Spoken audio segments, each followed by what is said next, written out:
क्या हाल चाल आप लोगों के? चलो अच्छी बात है। क्या पढ़ाया था लास्ट? हाँ, लास्ट क्लास में हमने डिस्कस किया था रिंग एक्सपेंशन और रीअरेंजमेंट ऑफ कार्बोकैटायन, और मैंने आपसे कहा था कि ये बहुत ज़्यादा इंपॉर्टेंट है अगले आने वाले टॉपिक के लिए, जिसमें हमारा एलिमिनेशन रिएक्शन होगा और हमारा एडिशन रिएक्शन होगा। ठीक है, तो आज हम डिस्कस करने वाले एलिमिनेशन रिएक्शन। तो सुन लो ध्यान से, सुन लो पहले बेटा। एलिमिनेशन रिएक्शन हेलोल्केन का पार्ट है। हेलोल्केन्स की प्रॉपर्टी में एलिमिनेशन रिएक्शन भी है, जैसे न्यूक्लियोफिलिक था ऐसे ही आपका एलिमिनेशन भी है। लेकिन मैं एलिमिनेशन पूरे आपको जितना लेवल आपके हाई सिलेबस में सब पढ़ा दूंगा उसके अंदर। खाली हम हेलोल्केन्स की बात नहीं करेंगे, जितने भी एलिमिनेशन होते हैं ऑर्गेनिक केमिस्ट्री में और आपके लिए जो ज़रूरी है जानना वो सब आपको मैं यहाँ बता दूंगा। ठीक है, तो चलो स्टार्ट करते हैं। हेडिंग लिखिए आप, एलिमिनेशन रिएक्शन। एलिमिनेशन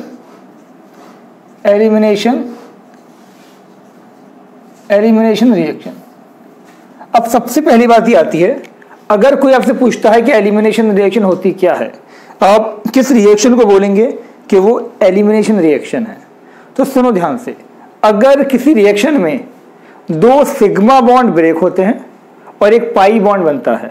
दोबारा सुनो, जैसे मेरे पास यहाँ पर ये था, ये आपका यहाँ पर कुछ, ये यहाँ पर आपका था X, सपोज यहाँ पर था H। अगर दो सिग्मा बॉन्ड ब्रेक होते हैं, कौन से sigma bond?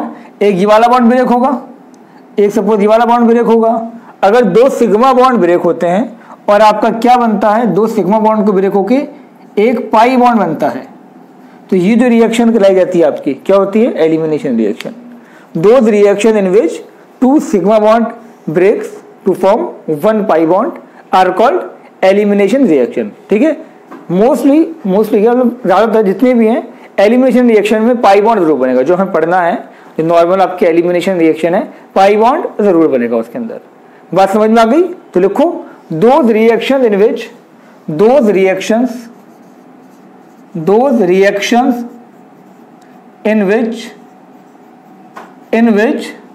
two sigma bond breaks to form one pi bond are called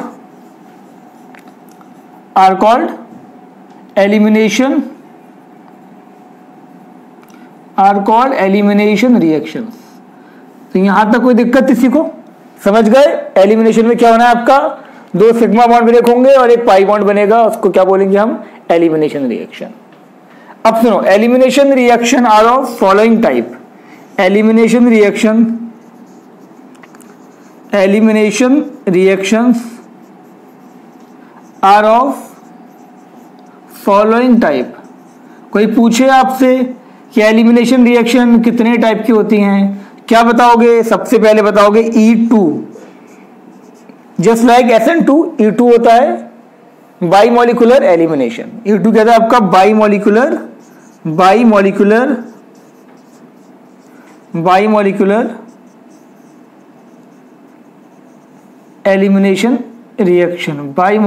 elimination reaction.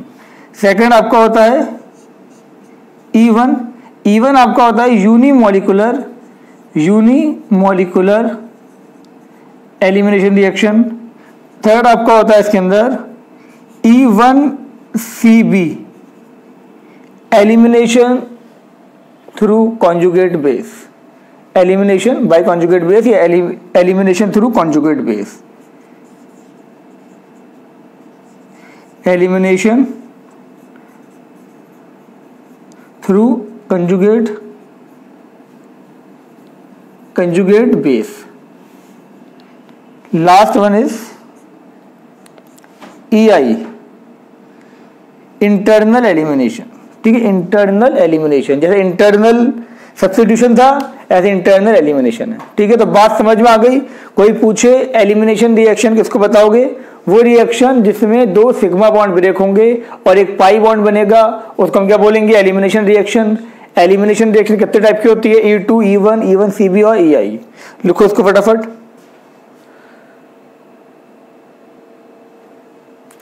लिख लिया होगा, ये रब कर देता हूं। देखो बेटा, आज का टॉपिक बहुत इंपॉर्टेंट है, इसको अच्छे से समझ लेना, हर जगह काम में आएगा आपके, ये बोर्ड्स में भी, कंपटीशन में भी और आगे भी। अरे सुनो, 3 टाइप के स्टूडेंट होते हैं। कितने टाइप के होते हैं? कौन कौन से? मैं बता रहा हूँ। एक वो जिन्हें सिर्फ बोर्ड से मतलब होता है, कंपटीशन से कोई मतलब ही नहीं है कि भाड़ में जाए कंपटीशन, हमें बोर्ड से मतलब है, ठीक है। एक होते हैं जिन्हें कंपटीशन से मतलब होता है, ठीक है। एक होते हैं बहुत ज़्यादा टैलेंटेड, सुनो जानते हैं कौन से, जिन्हें सीखने से मतलब होता है, जिन्हें सीखना है कि चीज़ हो कैसे रही है, हो रही है तो हो कैसे रही है, ठीक है ना। तो जो ये सीखने वाले होते हैं ना, उनके बोर्ड्स में भी अच्छा स्कोर रहता है, उनका कंपटीशन में भी अच्छा स्कोर रहता है। तो याद रखो, मैं ये क्यों बोल रहा हूँ आपको, मैं ये इसलिए बोल रहा हूँ, जो आज का टॉपिक है ये मैं हर लेवल से पढ़ाऊंगा। पहले मैं बताऊंगा स्टार्टिंग का जो बोर्ड्स के लेवल का है, ठीक है, मतलब बोर्ड्स के बच्चों को वो देखना है, उसमें थोड़ा सा एक्स्ट्रा हो सकता है, उसमें कुछ कम नहीं होगा। उसके बाद लास्ट का जो टॉपिक होगा स्टीरियो केमिस्ट्री, वो थोड़ा हाई लेवल का होगा, उसको कोशिश करना समझने की। लेकिन जो मैं अभी पढ़ाऊंगा वो बोर्ड्स के लिए भी है, एमयू बीटेक के लिए भी है, नीट के लिए भी, हर चीज़ के लिए है। और याद रखना, जो बोर्ड्स के लिए इंपॉर्टेंट है वो ऑटोमेटिकली कॉम्पिटिशन में इंपॉर्टेंट है, ठीक है। कुछ टॉपिक ऐसे होते हैं जो एनसीईआरटी में नहीं होते हैं, वो भी कॉम्पिटिशन में आते हैं। बात समझ में आ रही है? तो मैं चाहूँगा आप ऐसे बच्चे बने जो कुछ सीखना चाहते हो, ठीक है। तो सीख लोगे ना तो हमेशा तुम्हारे काम में आएंगी चीज़ें। हम बात करने वाले हैं सबसे पहले इसके अंदर E2 रिएक्शन। तो हेडिंग देखो, E2 reaction. E2 reaction full form क्या थी इसकी? बाई मॉलिक्यूलर एलिमिनेशन रिएक्शन, ठीक है। तो पहले मैं इसकी लैंग्वेज लिखवाऊंगा, उसके बाद समझाऊंगा, समझे। लिखो इसके अंदर, those reaction in which those elimination reaction, those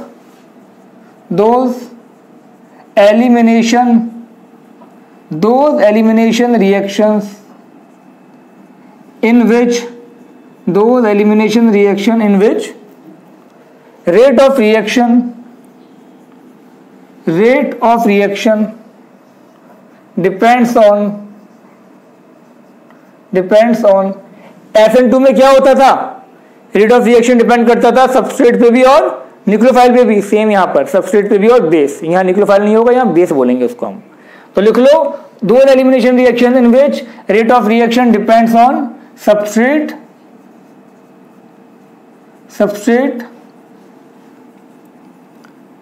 as well as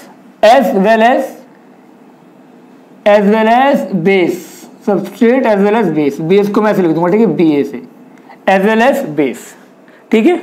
are called E2 reaction, are called E2 reaction, ठीक है। पहले इतना लिख लो, फिर देखो इसके एग्जाम्पल देखो, फिर मैकेनिज्म डिस्कस करेंगे। देखो हमारे पास यहाँ पर कोई भी रिएक्शन है आपके पास, सपोज यहां लगा हुआ मेरे पास H, ये है H, ये है आपका X, यहां पर आपके 2 बॉन्ड है, ठीक है। यहां पर आया कोई नेगेटिव चार्ज वाला, मैंने क्या बताया था, अगर नेगेटिव चार्ज वाला या इलेक्ट्रॉन रिच वाला अपने पेयर ऑफ इलेक्ट्रॉन कार्बन को देगा तो वो क्या होगा? न्यूक्लियोफाइल। और अगर वो अपने इलेक्ट्रॉन किसको देगा? हाइड्रोजन को देगा, तो वो क्या होगा? बेस। तो बात समझ में आ रही है? तो यहां पर क्या आएगा? आपका बेस आएगा। बेस भी कैसे? Strong base. याद रखना, E2 में स्ट्रॉन्ग बेस, जैसे SN2 में क्या था? Strong nucleophile. यहां पर क्या होगा? स्ट्रॉन्ग। नबील किस सोच में डूबे हुए हो? जो भी आपने बोला, अगर न्यूक्लियोफाइल C पे जाएगा तो बेटा, अगर नेगेटिव चार्ज वाला C से बॉन्ड बनाता है तो वो न्यूक्लियोफाइल होगा, कोई दिक्कत नहीं ना। और वही चीज अगर हाइड्रोजन से बॉन्ड बनाती है तो वो बेस होगा उस रिएक्शन में। जब मैंने न्यूक्लियोफाइल इलेक्ट्रोफाइल पढ़ाया था तब मैंने बताया था कि न्यूक्लियोफाइल जो है वो न्यूक्लियोफाइल भी हो सकता है, नेगेटिव इलेक्ट्रॉन रिच वाला न्यूक्लियोफाइल भी हो सकता है, और वो बेस भी हो सकता है। यहां पर हमने लिया स्ट्रॉन्ग बेस। कौन कौन हो सकता है आपका? ये हो सकता है OH माइनस, ये हो सकता है आपका NH2 माइनस, ये हो सकता है आपका RO माइनस। ठीक है, स्ट्रॉन्ग बेस ले लिया। मैं यहाँ सिर्फ बेस लिख रहा हूँ, ठीक है, BA मतलब बेस, ठीक है, बैचलर ऑफ आर्ट्स नहीं, ठीक है, बेस। क्लियर? आप देखो ध्यान से, ये जो बेस था, मुतवज्जे हो जाए आप इधर थोड़ी सी, ये बेस क्या करेगा? ये बेस देखो, ये है बॉन्ड नंबर 1, ये है बॉन्ड नंबर 2, अब E2 में क्या होगा बेटा, जैसे SN1 में होता था, सॉरी SN2 में होता था कि बॉन्ड साथ में बनता था, साथ में ब्रेक होता था, ऐसे E2 में होगा, बॉन्ड साथ में बनेगा, साथ में ब्रेक होगा। अब बनेगा किसका बॉन्ड, यहाँ बनेगा इसका, वो बात की बात है, ये सुनो ध्यान से, मैकेनिज्म में बताऊंगा। इसमें क्या होगा, E2 में दोनों बॉन्ड साइमल्टेनियसली ब्रेक होंगे, बॉन्ड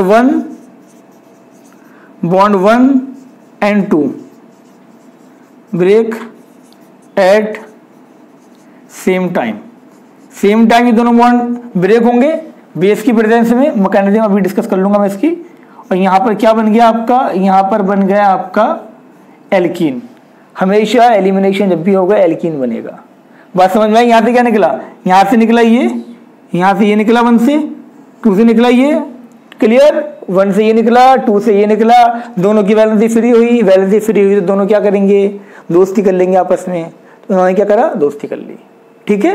तो ये आपका एल्कीन बन गया, यहाँ पर इसको लिख लो, ये एल्कीन बन गया। अब इसकी मैकेनिज्म डिस्कस करनी है हमें।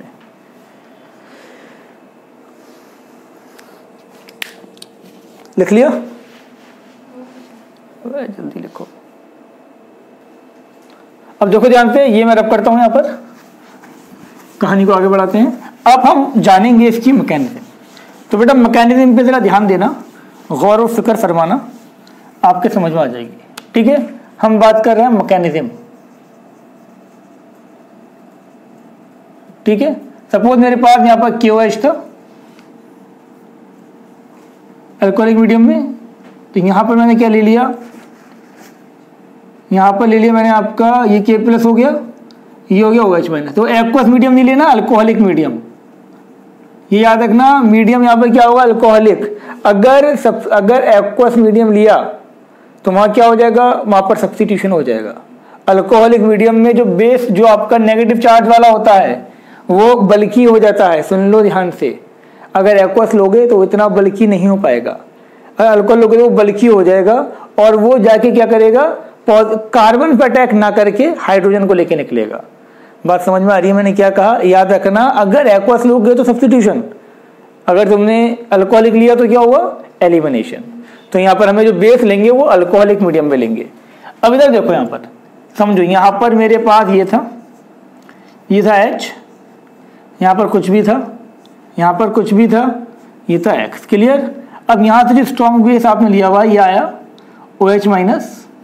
अब कहानी को समझो, जब इस पे अटैक करेगा तो होगा क्या, ये था। अब आहिस्ता आहिस्ता इसमें क्या होंगे, इसमें कोई ट्रांजिशन स्टेट, इसमें ट्रांजिशन स्टेट बनेगी, कोई भी इंटरमीडिएट स्टेट नहीं बनेगी।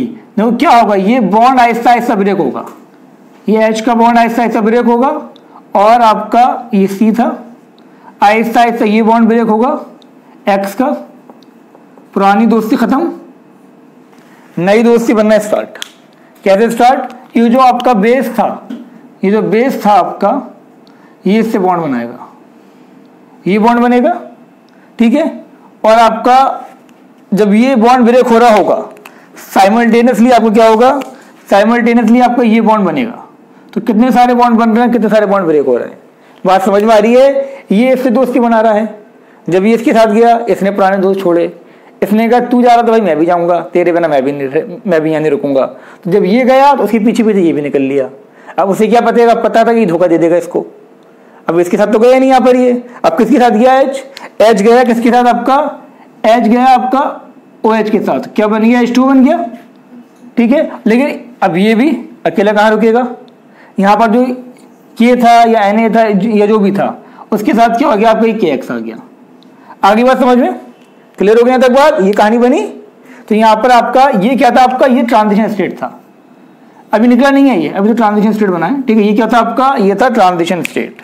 ट्रांजिशन स्टेट बनते ही क्या होगा, ट्रांजिशन स्टेट बना, ट्रांजिशन स्टेट बनने के बाद सारी दोस्ती, सारी यारी, सारी मोहब्बत खत्म, और नए नए रिश्ते बनना स्टार्ट। तो यहाँ पर गया तो ट्रांजिशन स्टेट बन गया। अब कहानी में आया ट्विस्ट, ये आपका यहाँ पर ये था, तो यहाँ पर हुआ क्या, यहाँ पर ये बन गया आपका एल्कीन, एल्कीन बन गया यहाँ पर। उसके साथ साथ यहाँ पर ये इसके साथ निकला था, ये बन गया आपका H2O, और ये क्या बन गया आपका, ये बन गया आपका KX। क्लियर हो गई बात, ठीक है। एल्कीन बन गया हमारे पास, यहाँ तक कोई डाउट किसी को? कोई डाउट तो नहीं ना? अब ध्यान से देखो, हमारे पास क्या कोई इंटरमीडिएट बना यहाँ पर? नहीं बनाना। और यहाँ पर जो ट्रांजिशन स्टेट बना उसमें दोनों का रोल था, बेस का रोल भी था, इसका भी था। OH को बेस क्यों बोला? क्योंकि OH हाइड्रोजन को लेके निकला, कार्बन पे अटैक नहीं किया। कार्बन पे करता तब ये क्या होता? तब ये होता आपका न्यूक्लियोफाइल। तो यहां पर देखो रेट क्या हुआ? रेट डायरेक्टली प्रोपोर्शनल हो गया आपका सबस्ट्रेट के और किसके? बेस के। बात समझ में आ गई? ऑर्डर कितना हो गया? ऑर्डर आपका हो गया, दोनों पे डिपेंड कर रहा है ये, ऑर्डर हो गया 2। क्लियर हो गया तक बात? कोई डाउट तो नहीं किसी को? फटाफट छाप लो इसको।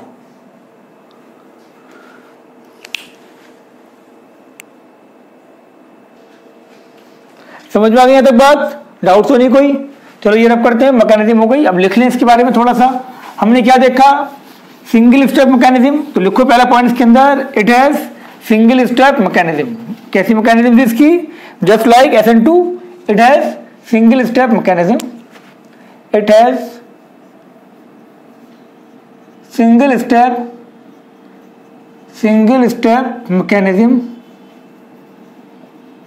सिंगल स्टेप मैकेनिज्म हो गई इसकी। और हमने क्या देखा इसके अंदर? No intermediate is formed. No intermediate, कोई इंटरमीडिएट नहीं बना। नो इंटरमीडिएट इज फॉर्म्ड, कोई इंटरमीडिएट नहीं बना। Only transition state is form, only one transition state, only one transition state is formed. एक ट्रांजिशन स्टेट बनी इसके अंदर, ठीक है। अब ध्यान से देखो अगर हम ग्राफ की बात करते हैं, सुनो ये सुन लो ध्यान से। SN1 का भी ऐसी बनेगा, SN2 का भी, मतलब अब सुनो ध्यान से। यहां पर आपका एनर्जी था, ये एनर्जी था, ये था आपका प्रोग्रेस।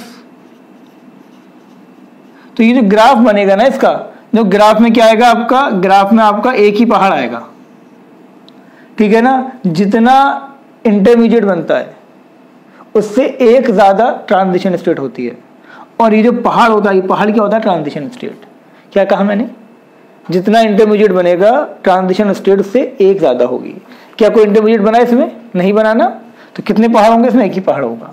तो याद रखना, पूछा जा सकता है ये रिएक्शन, ये जो ग्राफ है ये किस रिएक्शन का है? ये किसका? आपका यूनिमॉलिकुलर का, ठीक है। क्यों? यहाँ पर कोई इंटरमीडिएट आपका नहीं बना। ऐसी अगर हम बात करें SN1 की, या फिर हम बात करें E1 की, उसमें एक इंटरमीडिएट बनता है। तो वहां जो ग्राफ बनेगा कैसे बनेगा आपका? वहां जो ग्राफ बनेगा आपका, वो बनेगी 2 पहाड़ इस टाइप से। समझ रहे हो? जितना, बस मैं बताना ही चाह रहा था आपको कि जितना आपका इंटरमीडिएट बनेगा उससे एक ज्यादा क्या होगा आपका? Transition state.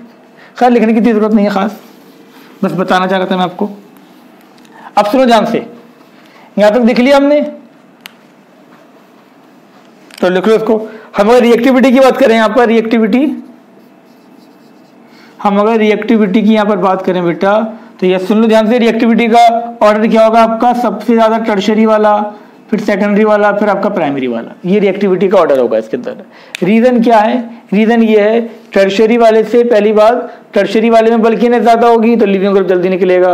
और दूसरी बात यह है कि अल्कीन जो बनेगा वो स्टेबल बनेगा। एल्कीन इससे स्टेबल बनेगा, उसमें अल्फा हाइड्रोजन ज्यादा होंगे। और हम जानते हैं जितने ज्यादा अल्फा हाइड्रोजन होते हैं उतने स्टेबल एल्कीन बनता है। बात समझ में आ गई यहाँ तक? ठीक है ना। तो उतना ज्यादा स्टेबल आपका एल्कीन बनेगा। अब एग्जांपल भी दूंगा मैं, ये क्लियर हो गई। अगर ऐसी मैं बात करूं अगर यहाँ पर किसकी, हेलो एल्केन की, यहाँ पर, तो यहाँ पर जो एक्स की रिएक्टिविटी होगी वो किसकी होगी? सबसे ज्यादा होगा I, then Br, then Cl, then F। ठीक है ना। सबसे ज्यादा रिएक्टिव कौन सा होगा? आई। क्यों?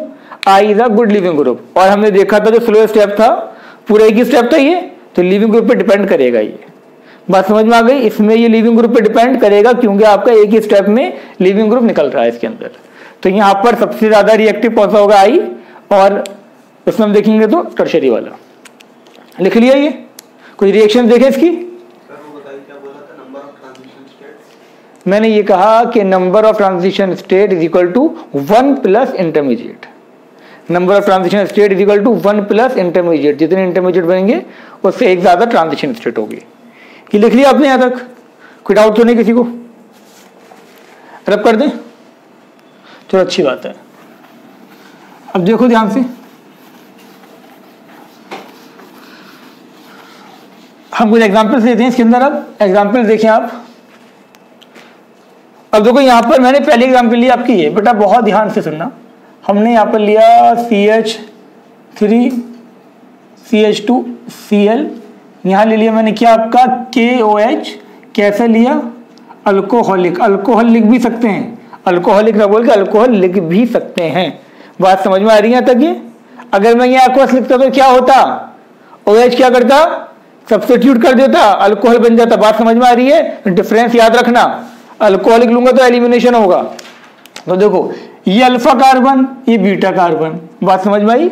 अल्फा कार्बन और बीटा कार्बन। तो जो हम एलिमिनेशन पढ़ रहे हैं वो क्या पढ़ रहे हैं? Alpha beta elimination.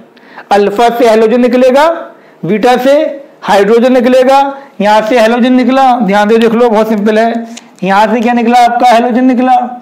यहां से क्या निकलेगा आपका? बीटा से हाइड्रोजन निकलेगा। दोनों की वैलेंसी फ्री होगी। और यहाँ क्या बन गया आपका? ये बन गया CH2 double bond CH2 plus यहाँ बन गया आपका H2O प्लस ये बन गया आपका KCl। बात समझ में आ गई? अभी मैकेनिज्म देखी थी ना हमने, यहाँ का जो H निकलेगा वो कौन निकालेगा? आपका OH निकालेगा। क्लियर हो गई बात? नहीं हुई? शाबाश। अब देखो ध्यान से, हमने यहाँ पर लिखा, ये क्या था? ये था आपका क्लोरो इथेन। ये क्या था आपका? इथीन। नबील क्लियर?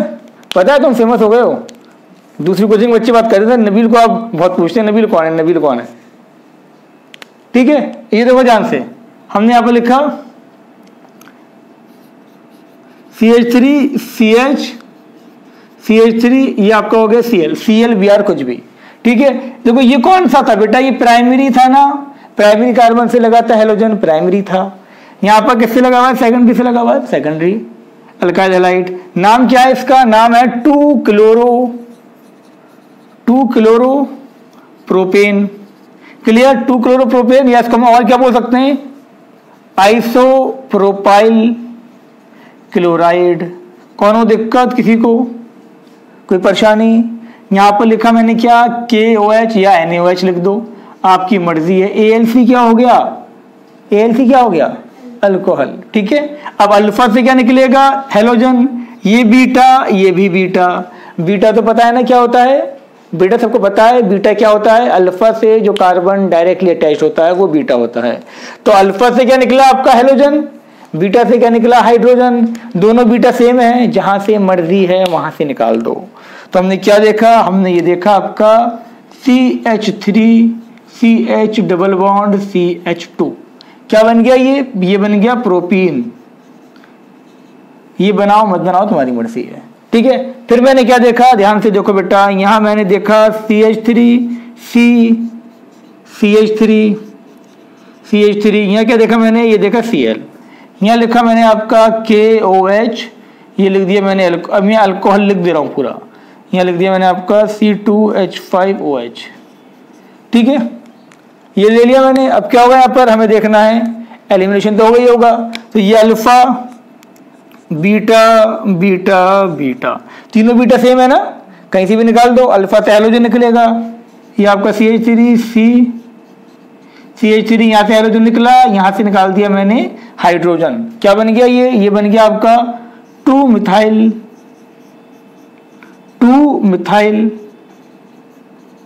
प्रोपीन। ये इसको हम क्या बोल देते हैं? आइसोप्रोपाइलीन।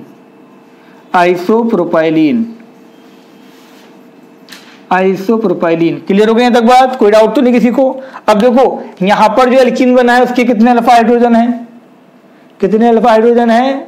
गधे 0। ये पूरा सिस्टम होता है हमारे पास। इसमें अल्फा हाइड्रोजन कितने हैं? 0। अब इसमें अल्फा हाइड्रोजन कितने हैं? अल्फा कार्बन क्या होगा? सुनो ध्यान से, जो एल्कीन यानी जो डबल बॉन्ड वाले कार्बन से लगा होगा वो अल्फा कार्बन। एल्कीन की हम बात कर रहे हैं ना, एल्कीन में अल्फा कार्बन वो होगा जो डबल बॉन्ड वाले कार्बन से लगा होगा, अल्फा कार्बन। ये अल्फा कार्बन है। क्लियर? कितना हाइड्रोजन है इसमें? 3। तो ये आपका अल्फा हाइड्रोजन कितने हो गए 3। यहाँ पर कितना था आपका अल्फा अल्फा कितने हो गए 2 अल्फा कार्बन हो गए।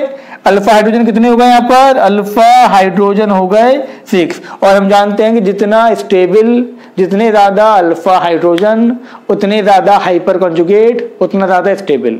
तो जितना स्टेबल एल्कीन बनेगा उतनी ही जल्दी रिएक्शन होगा, ठीक है ना। इंटरमीडिएट तो बन नहीं रहा यहाँ पर, तो हमने क्या देखा प्रोडक्ट की स्टेबिलिटी पर। तो सबसे ज्यादा रिएक्टिव कौन सा हो गया आपका टर्शियरी वाला, उससे कम सेकेंडरी, सबसे कम प्राइमरी। तो यहाँ पर मैं अगर रिएक्टिविटी का ऑर्डर देखूं, रिएक्टिविटी का ऑर्डर क्या आ गया, order of reactivity, order of reactivity में अगर देखूं यहाँ पर तो ऑर्डर क्या आ गया, सबसे ज्यादा आपका थर्ड वाला, सेकंड, फिर 1। ये क्या सकते टर्शियरी सेकेंडरी प्राइमरी। क्लियर हो गई यहाँ तक बात, एकदम क्लियर, कोई डाउट तो नहीं, समझ में आ गई होगी बात। क्यों हुआ, क्योंकि इससे मिलने वाला प्रोडक्ट इन दोनों के रिस्पेक्ट में ज्यादा स्टेबल है। क्लियर हो गई बात, क्लियर है बात, क्लियर है तो सब्सक्राइब करो चैनल अभी, समझे, बेल आइकन भी दबाओ और वीडियो को लाइक भी कर दो अभी, ठीक है बेटा, लिख लो।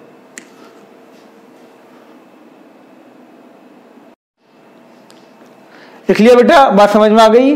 नबील तुम्हारा क्वेश्चन क्या था सबको बताओ। नबील का क्वेश्चन ये था कि सर ऐसा नहीं हो सकता कि डबल बॉन्ड यहां न लग के यहां लग जाए।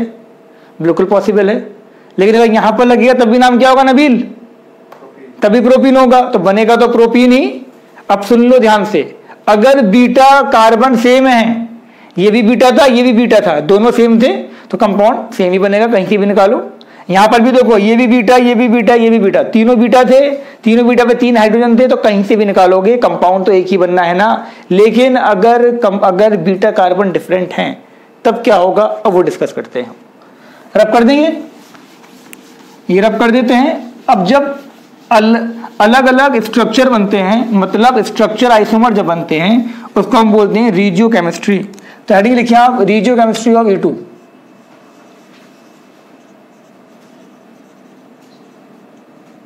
रिजियोकेमिस्ट्री ऑफ E2, तो बेटा ये भूलना नहीं है। रिजियोकेमिस्ट्री का मतलब क्या होता है, हम अब देख रहे हैं कितने स्ट्रक्चर आइसोमर बन सकते हैं। आगे बात समझ में, रिजियोकेमिस्ट्री का मतलब होता है स्ट्रक्चर आइसोमर और स्टीरियोकेमिस्ट्री का मतलब होता है स्टीरियो आइसोमर। अब देखो ध्यान से, नबील गौर फरमाए, आप क्या फरमाए, गौर।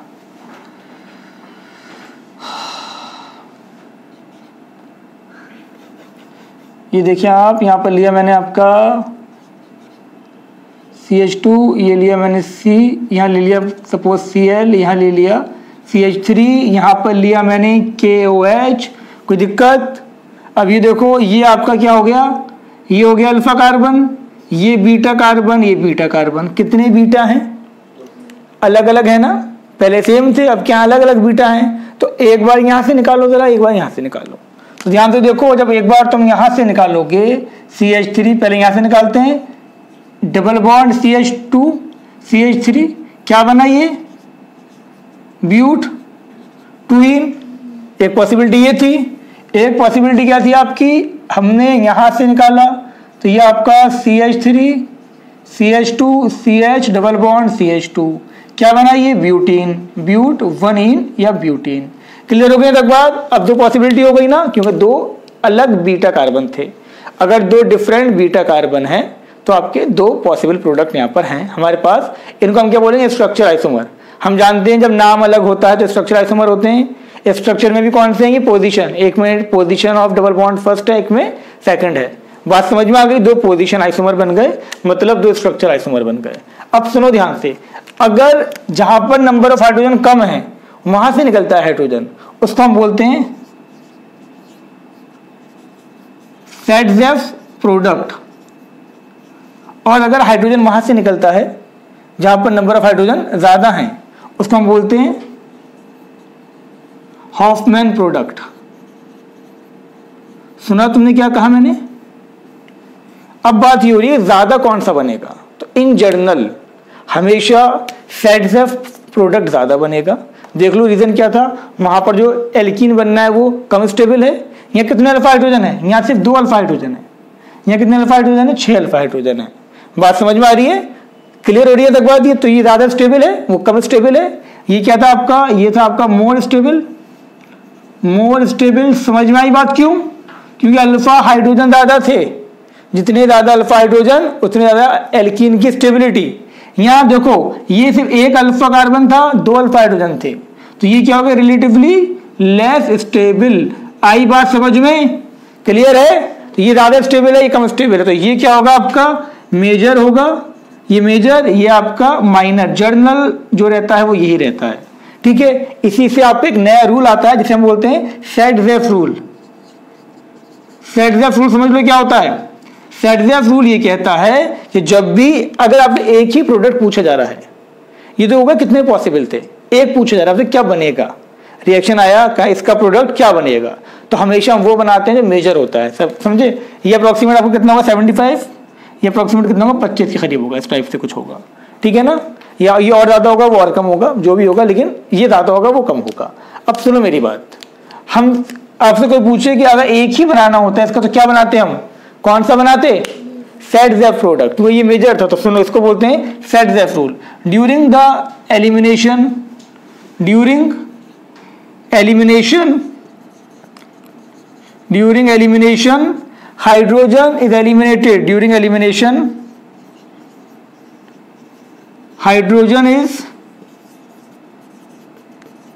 eliminated from that beta carbon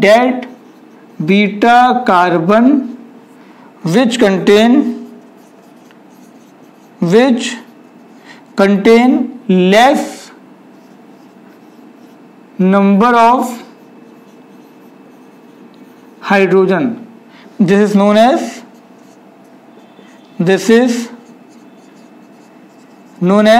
क्या कहेंगे इसको हम? सेट-ज़ेफ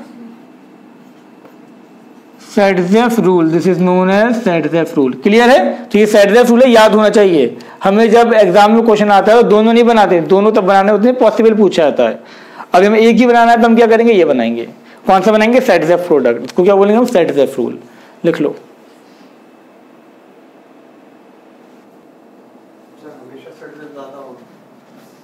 हमेशा सेट-ज़ेफ ज्यादा होगा, ऐसा कहा मैंने? जनरली बोला। मैं बता रहा हूं कब सेट-ज़ेफ नहीं होगा। अब सुनो, मोस्टली सेट-ज़ेफ ही ज्यादा होगा। हमें जो प्रोडक्ट बनाना है वो सेट-ज़ेफ से ही बनाना है। लेकिन अगर बेस भी बल्कि है, आते हैं उस पर भी। अभी आपके सारे क्वेश्चन का आंसर साथ साथ में देता हुआ चलूंगा। आप क्वेश्चन पहले पूछ लेते हैं, चीज आने वाली होती है बाद में, ठीक है। अब सुनो, अब हमने आपसे ये कहा कि अगर बेस भी बल्कि है और आपका समझ जाओ सबस्ट्रेट भी बल्कि है, मतलब मैंने यहाँ पर ये लिखा CH3C, यहाँ लिखा CH3, ये लिखा मैंने आपका यहाँ पर CH, यहाँ पर लिखा मैंने आपका Cl, यहाँ लिखा मैंने CH3, ये बल्कि आपका, और यहाँ पर लिखा मैंने बल्कि base tertiary butoxide, potassium tertiary butoxide. समझ गए ना? इसका स्ट्रक्चर मैंने पहले ही बनवा रखा है इस टाइप से, CH3C, CH3 ओके, या ON है कुछ भी। ये क्या हो गया आपका? पोटेशियम टर्शरी ब्यूटॉक्साइड, बल्कि बेस है, ठीक है ना। अब बल्कि बेस यहाँ पर आएगा तो इसको मार के भगाएंगे ये, तो ये इस H को नहीं निकालेगा। अब ये बात समझ में आ रही है? तो जहाँ नंबर ऑफ H कम थे, अब वहां से H नहीं निकलेगा, लेकिन वो माइनर होगा। मेजर कौन सा होगा? आप ये मेजर आपका होगा ये वाला। इनफैक्ट यहाँ से निकलना बहुत ही मुश्किल पड़ जाएगा। आप ये तो हमें एक ही बनाना होता है इसमें, पॉसिबल इसमें हम एक ही बनाएंगे। तो यहाँ क्या बनेगा इस केस में? आपका इस केस में अल्फा से हाइड्रोजन निकलेगा, ये भी बीटा था, ये भी बीटा था, उस बीटा से आपके क्या निकलेगा? हाइड्रोजन निकलेगा, जहां पर नंबर ऑफ हाइड्रोजन ज्यादा होंगे। तो यहाँ हॉफमैन प्रोडक्ट मेजर होगा। ये CH3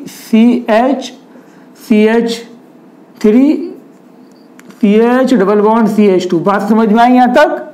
कब होगा? जब सबस्ट्रेट भी बल्कि हो और बेस भी बल्कि हो।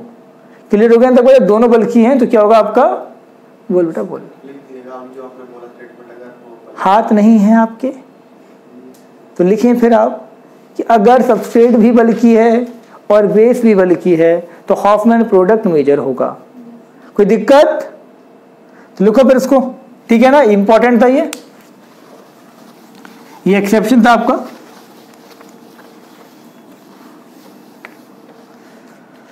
चलो यहां तक बात समझ में आपकी आ गई होगी। रब कर दूं ये, जल्दी लेके यार।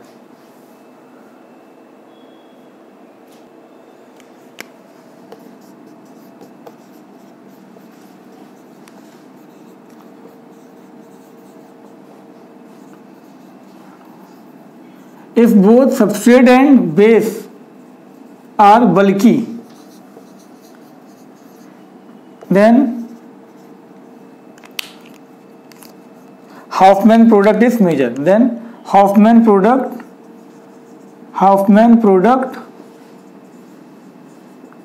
is major. क्लियर होगी बात? तो ये हमने इसका देख लिया पूरा, क्या यहां तक हमने डिस्कस कर लिया इसका पूरी रिजियोकेमिस्ट्री। अब आते हैं हम इसकी स्टीरियोकेमिस्ट्री पर। अब देखो स्टीरियोकेमिस्ट्री में मैंने आपको दो चीजें बता रखी हैं, स्टीरियो सेलेक्टिव और स्टीरियो स्पेसिफिक बताया ना, सेलेक्टिव भी और स्पेसिफिक भी। अब यहां पर हमें इसकी ये दोनों होती है, जो हमने न्यूक्लियोफिलिक रिएक्शन बोली थी वो स्टीरियो सेलेक्टिव थी, एक स्टीरियो स्पेसिफिक थी। ये E2 स्टीरियो सेलेक्टिव भी है और स्टीरियो स्पेसिफिक भी है। क्या मतलब वो समझो। सबसे पहले हम बात करने वाले हैं इसकी स्टीरियो सेलेक्टिविटी। हेडिंग लिख लिया आप, स्टीरियो सेलेक्टिविटी। पहले स्टीरियो केमिस्ट्री की बात करते हैं। Stereo chemistry of E2। पहले हम बात करेंगे इसके अंदर स्टीरियो सेलेक्टिव। ये स्टीरियो सेलेक्टिव होता है, ये स्टीरियो सेलेक्टिविटी लिख लो। सुनो बेटा, मैंने बताया था स्टीरियो सेलेक्टिव क्या होते हैं, जिसमें दो आइसोमर बने, एक ज्यादा बने एक कम बने, उस रिएक्शन को हम क्या बोलेंगे, स्टीरियो सेलेक्टिव। मतलब वो रिएक्शन जिसमें दो आपके स्टीरियो आइसोमर बन रहे हैं, दो स्टीरियो आइसोमर बन रहे हैं, एक की अमाउंट कम है एक का अमाउंट ज्यादा है, उस रिएक्शन को बोला जाता है आपका स्टीरियो सेलेक्टिव रिएक्शन। क्लियर है? यहां पर भी ये होगा। रिजियोकेमिस्ट्री तो पढ़ लिया हमने। अब यहां पर आप ध्यान से देखिए, अगर मेरे पास यहां पर ये था, ध्यान से देखो बेटा, मेरे पास ये है, ठीक है। यहां पर लगा दिया, सपोज मैंने Cl लगा दिया, यहां पर लिया मैंने क्या आपका KOH, यहां से टाके यहां लगा दे रहे हैं, ये Cl लगा दिया, ये KOH हो गया आपका अल्कोहलिक। इधर देख लो एलिमिनेशन होगा ना यहाँ पर, ये आपका अल्फा, ये बीटा, ये बीटा, ठीक है। इसमें देखो मेजर कौन सा होगा आपका, जहां पर नंबर ऑफ हाइड्रोजन कम है, मतलब क्या बनेगा आपका, ये ब्यूट ट्विन बनेगा। ये बन गया आपका, समझ में आ रही है ना यहाँ तक बात, ये ब्यूट ट्विन। एक क्या बनेगा आपका, ब्यूटीन। क्लियर है तक बात?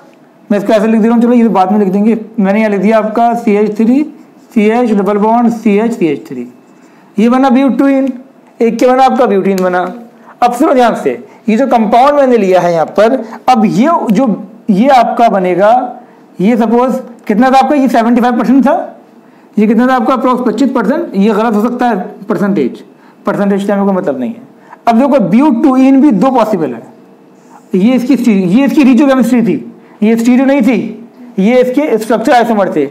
लेकिन अब इसके स्टीरियो आइसोमर कितने पॉसिबल हैं, दो।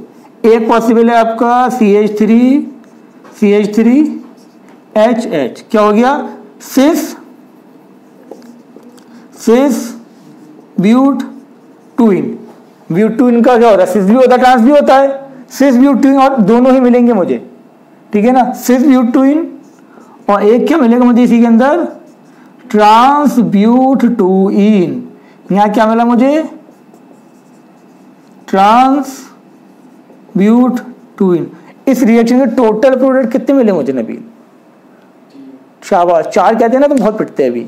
3 मिले, एक ब्यूटवनीन और ब्यूटट्विन के 2, सिस और ट्रांस। ब्यूटट्विन 2 में एग्जिस्ट करेगा, ऐसा नहीं है एक ब्यूटट्विन है फिर उसके 2, ऐसा नहीं है। ब्यूटट्विन 2 में एग्जिस्ट करेगा, सिस में भी करेगा और ट्रांस में भी करेगा। आ रही है बात समझ में? कान खोल के सुन लो तुम लोग भी, कि ब्यूटट्विन ऐसा नहीं कि ब्यूटट्विन के 2 मिलेंगे, ब्यूटट्विन खुद 2 में एग्जिस्ट करेगा। जो अगर 75 मॉलिक्यूल मेरे पास ब्यूटट्विन के हैं, उसमें से सपोज तुम्हारे 15 क्या है, 15 या 10 है तुम्हारे सिस ब्यूटट्विन, और रिमेनिंग कितने बच गए आपके यहाँ पर, 50। 50 नहीं 60 क्या बन गया आपके 6 ब्यूटेन, है ना। 60 + 15 75 नहीं होता सर, उससे ऐसे भी देखा जाएगा, इसमें भी 100 ही होगा, 100 थप्पड़ खाएगा इतने। क्लियर हो गया तक बात। टोटल 100% प्रोडक्ट बना है। अब 100% में से आपका 25% ये है, 60% ये है और 15% ये है। ये जेईई मेंस का क्वेश्चन है कि आपका इस रिएक्शन के टोटल पॉसिबल प्रोडक्ट कितने थे। एक तो ये था और एक ये था कि ऑर्डर क्या होगा उसकी परसेंटेज का, यील्ड का उसकी। तो याद रखना पॉसिबल प्रोडक्ट कितने थे आपको, पॉसिबल प्रोडक्ट थे कितने थे पॉसिबल प्रोडक्ट बेटा, पॉसिबल प्रोडक्ट थे इसके, जल्दी बोलो 3। और इसकी जो ऑर्डर था, ऑर्डर क्या होगा आपका, सबसे ज्यादा हमारे पास मिलेगा ट्रांसब्यूटुइन, ट्रांसब्यूटुइन, उससे कम क्या होगा ब्यूट 1इन, ठीक है, और उससे कम क्या होगा आपका ब्यूटुइन, ये 6 ब्यूटुइन। ये इतना कम क्यों है भाई, रीजन क्या है कि ये अनस्टेबल होता है ड्यू टू हाई रिपल्जन। यहाँ पर रिपल्जन ज्यादा होता है इसलिए ये अनस्टेबल होता है। तो बात समझ में आ गई। तो ब्यूटुइन जो है इसमें कम मिलेगा मुझे, इसमें ज्यादा मिलेगा, लेकिन ओवरऑल ब्यूटुइन इससे काफी ज्यादा होगा। बात समझ में आ गई यहाँ तक, कोई डाउट तो नहीं है किसी को, क्लियर है कहानी एकदम। तो ये इसकी रिजियो सिलेक्टिविटी हो गई। अब आएंगे रिजियो स्पेसिफिक, वो क्या था स्पेसिफिक, क्या होता है इसके अंदर, क्लियर है बात। रिजियो सिलेक्टिव समझ आ गया, नहीं पूछी आती, बड़ा नहीं पूछी आती, टेंशन ना लो, मैं खुद तुक्के मार रहा हूँ इसके अंदर, ठीक है। ऑर्डर से मतलब है हमें।